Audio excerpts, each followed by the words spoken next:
श्रोतो नमस्कार. आपण श्रवण करत आहात श्री गुरुचरित्र यामधील अध्याय 14. चला या दिव्य अशा अध्यायाला सुरुवात करूयात.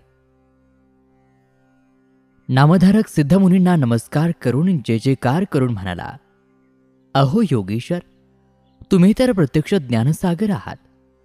आता मला श्री गुरुचरित्रातील पुढचा कथाभाग सांगा, त्यामुळे मला ज्ञानप्राप्ती होईल. पोटदुखी असलेल्या ब्राह्मणावर श्रीगुरु प्रसन्न झाले.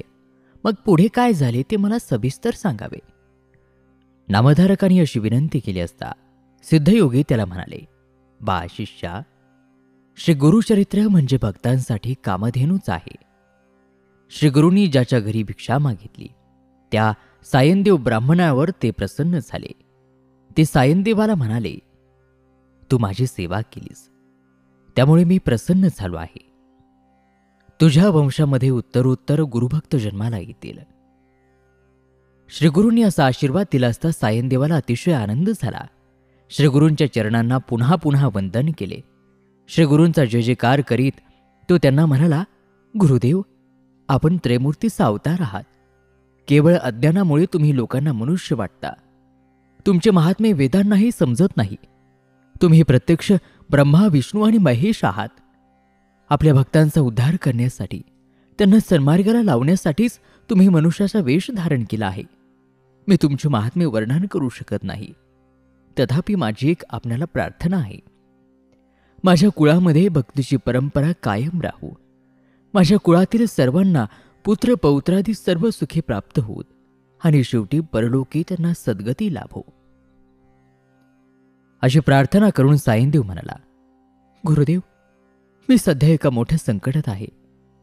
मी ज्या यवनाकडे सेवा चाकरी करतो ना, तो अत्यंत क्रूर आणि दुष्ट बुद्धीचा आहे. तो दरवर्षी ब्राह्मणांना ठार मारतो. आज त्याने मला ठार मारण्याचे ठरवले आहे. त्यासाठीच त्याने मला बोलावले आहे. आज मी त्याच्याकडे गेलो की तो नक्कीच माझे प्राण घेईल. गुरुदेव, आज मला तुमच्या चरणांचे दर्शन झाले. मला त्या यवनाकडून कसे मरण येणार? सायनदेव असे म्हणत असताना श्रीगुरूंनी त्याच्या मस्तकावर वरदहस्त ठेवून ते म्हणाले, तू कसलीही काळजी करू नकोस. तू मनामध्ये भीती न बाळगता त्या यवनाकडे जा. तो तुझे काहीही वाईट करणार नाही. तो तुला अगदी प्रेमाने परत पाठवील.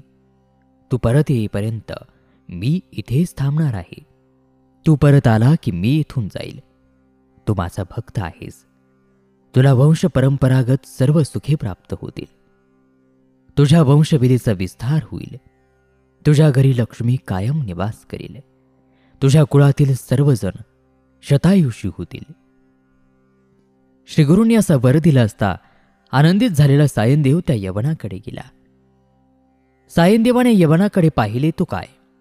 तो क्रूर यवन त्याला यमासारखा वाटला. सायनदेवाला पाहताच तो यवन क्रोधाने लालेलाल झाला. त्याला तो अग्नीसारखा भयंकर तेजस्वी दिसू लागला. अत्यंत संतापलेला तो यवन घरामध्ये गेला. इकडे सायनदेव मनामध्ये श्रीगुरूंचे चिंतन करीत होता. वाळवीला क्रोध आला तरी ती अग्नीला स्पर्श करू शकत नाही.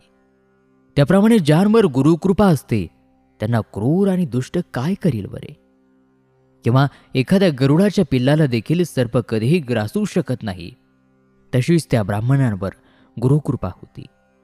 किंवा ज्याप्रमाणे एखाद्या सिंहावर ऐरावत कधीही हल्ला करत नाही, त्याप्रमाणे गुरुकृपा झालेल्याला कलिकाळाचे भय नसते. ज्याच्या हृदयामध्ये सतत गुरुस्मरण चालू असते त्याला कसलीही भीती असत नाही. त्याला मृत्यूचीही भीती नसते. ज्याच्यावर श्रीगुरूंची कृपा असते त्याला मुळातच यमाचीही भीती असत नाही. त्या यवनाला चक्कर येऊ लागली. अशा स्थितीमध्ये तो आडवा झाला. त्याला झोप लागली आणि त्याला एक स्वप्न पडले. कोणीतरी एक तेजस्वी ब्राह्मण त्याच्या शरीरावर शस्त्राचे घाब घालून त्याचे शरीर अवयव तोडीत आहे. अत्यंत घाबरलेल्या त्या यवनाला जाग आली. तो धावतच घराबाहेर आला. हा काय चमत्कार आहे हे त्याला समजेना. तेथे भयभीत होऊन तो म्हणाला, आपल्याला इकडे कोणी बोलावले? आपण कृपा करून इथून परत जा. अशी विनंती करून त्या यवनाने सायनदेवाला वस्त्र अलंकार देऊन निरोप दिला. सायनदेवाला आनंद झाला. त्याने सुटकेचा निश्वास सोडला.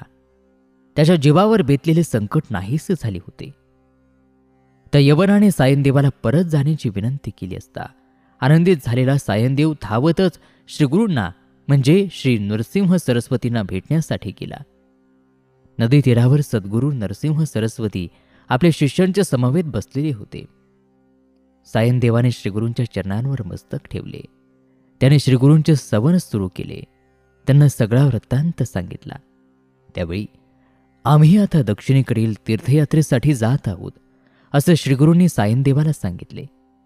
हे ऐकताच सायनदेव हात जोडून म्हणाला, गुरुदेव, मलाही तुमच्याबरोबर न्या. तुमच्याशिवाय मी एक क्षणही आता राहू शकत नाही. आपणच रक्षण करते आहात. आपल्यामुळेच मला जीवदान मिळाले. भागीरथाने आपल्या पूर्वजांच्या उद्धारासाठी गंगा आणली.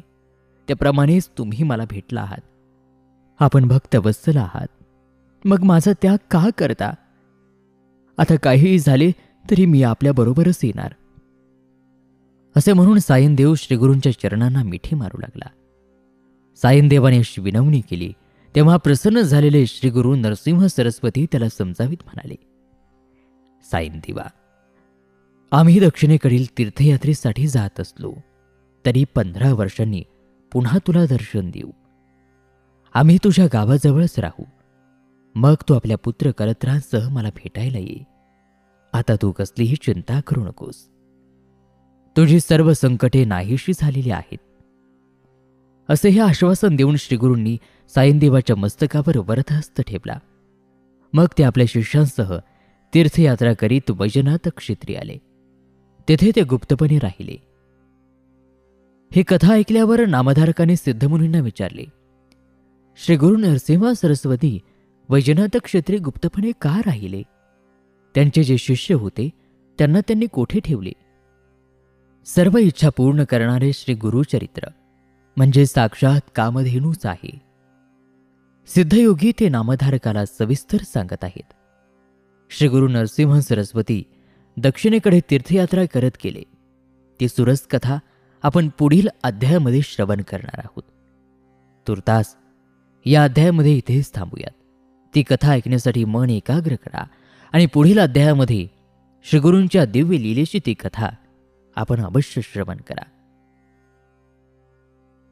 याचबरोबर सर्व संकट निवारण करणारा हा 14वा अध्याय या ठिकाणी समाप्त होत आहे. अवधूत चिंतन श्री गुरुदेव दत्त.